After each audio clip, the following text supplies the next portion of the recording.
dostlarla beraber muhabbet edebileceğimiz odamıza muhabbet odası adını verdik.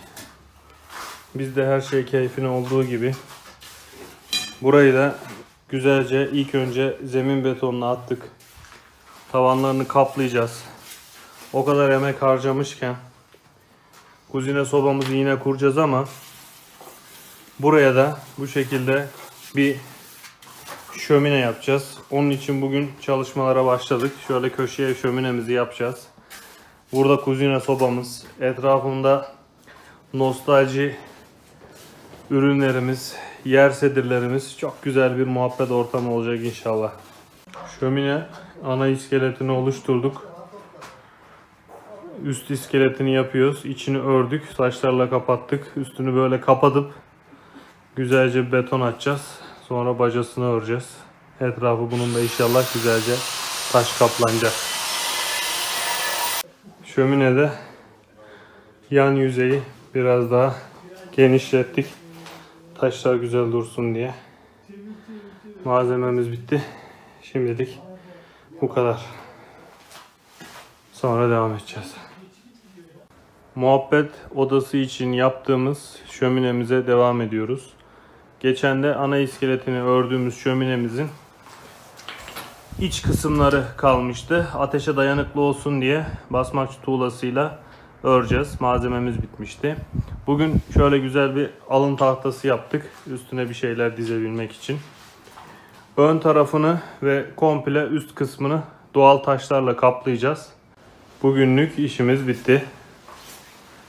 Evet, sadece iç kısımlarını öreceğiz malzememiz gelince.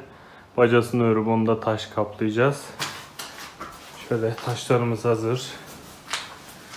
Buraların nişlerini, raflarını yaptık. Buradan manzaramız, bahçedeki çocuk parkımız. Öbür raflarımızı hazırladık. Birkaç tanesini temizledik. Bu duvarlara böyle güzelce raflarımız gelecek. Kaldığımız yerden şömineye devam ediyoruz. Bugün bacasını yaptık. Tavanı kestik. Yukarıya doğru çıkardık. 3 baca boyu yukarıdan yaptık. İlk yakımını gerçekleştirdik. Rüzgarlı bir havada çekiş gücüne bakıyoruz. Evet, bu işi bilmesek de amatör de olsak şu an güzel bir şekilde çekiyor. Bu işin mimarı, bunu aklıma sokan Mehmet Hoca ateşi güzelce seyrediyor. Muhabbet odamızın mimarı, şöminemizin. Allah razı olsun. Burada inşallah güzel ağız tadıyla oturup yemek içmek nasip olur.